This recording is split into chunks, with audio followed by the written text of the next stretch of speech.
രാജ്യത്ത് ദുഃഖാചരണം പ്രഖ്യാപിച്ചിട്ടുണ്ട്.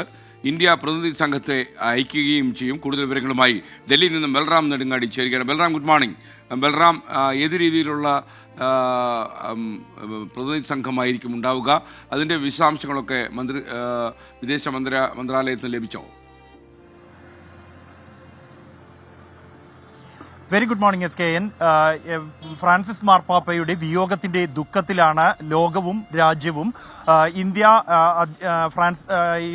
മാർപ്പാപ്പയുടെ സംസ്കാര ചടങ്ങിനായി പ്രത്യേക പ്രതിനിധി സംഘത്തെ അയക്കാൻ ആലോചനയിലാണ്. എന്നാൽ ഇതുമായി ബന്ധപ്പെട്ട ഒരു അന്തിമ തീരുമാനത്തിലേക്ക്, ആരൊക്കെയായിരിക്കും സന്ദർശിക്കുക എന്നതുമായി ബന്ധപ്പെട്ട അന്തിമ പേരുകളിലേക്ക് എത്തിയിട്ടില്ല. വിദേശകാര്യ മന്ത്രാലയം തന്നെയാണ് ഇതുമായി ബന്ധപ്പെട്ടുള്ള പട്ടിക തയ്യാറാക്കുന്നത്. ന്യൂനപക്ഷ ക്ഷേമ മന്ത്രി, വിദേശകാര്യമന്ത്രി അടക്കമുള്ളവർ ഈ സംഘത്തിൽ ഉണ്ടാകുമെന്നുള്ള സൂചനയാണ്. ഇന്ന് ഇതുമായി ബന്ധപ്പെട്ടുള്ള ഒരു ഔദ്യോഗികമായ പ്രഖ്യാപനം ഉണ്ടാകുമെന്നാണ് പ്രതീക്ഷിക്കുന്നത്.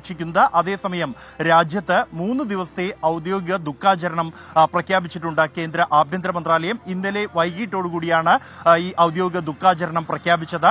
ഇന്നും നാളെയും ഒപ്പം തന്നെ മൃതദേഹം സംസ്കരിക്കുന്ന ദിവസവും 3 ദിവസത്തെ ദുഃഖാചരണം രാജ്യത്ത് ഉണ്ടാകും എന്നാണ് ആഭ്യന്തര മന്ത്രാലയത്തിന്റെ പ്രസ്താവനയിൽ വ്യക്തമാക്കുന്നത്. ഇതിന്റെ ഭാഗമായി തന്നെ രാഷ്ട്രപതി ഭവൻ അടക്കമുള്ള രാജ്യത്തെ ഔദ്യോഗികമായ സർക്കാർ കെട്ടിടങ്ങളിലുള്ള ദേശീയ പതാകകൾ മുഴുവനും പാതി താത്തിക്കെട്ടും. ഒപ്പം തന്നെ ഔപചാരികമായ യാതൊരു തരത്തിലുള്ള വിനോദ പരിപാടികളും ഈ ദുഃഖാചരണ ദിവസങ്ങളിൽ ഉണ്ടാകില്ല എന്നും ആഭ്യന്തര മന്ത്രാലയത്തിന്റെ പ്രസ്താവനയിൽ വ്യക്തമാക്കിയിട്ടുണ്ട്. ഈ സംസ്കാര ചടങ്ങിൽ പങ്കെടുക്കാനുള്ള ഇന്ത്യൻ സംഘത്തിന്റെ പ്രഖ്യാപനം ഇന്നുണ്ടാകുമെന്നാണ് പ്രതീക്ഷിക്കുന്നത്. SKN. Thank you. ബൽറാം നെടുങ്ങാടിയാണ് വിവരങ്ങൾ നൽകിയത്.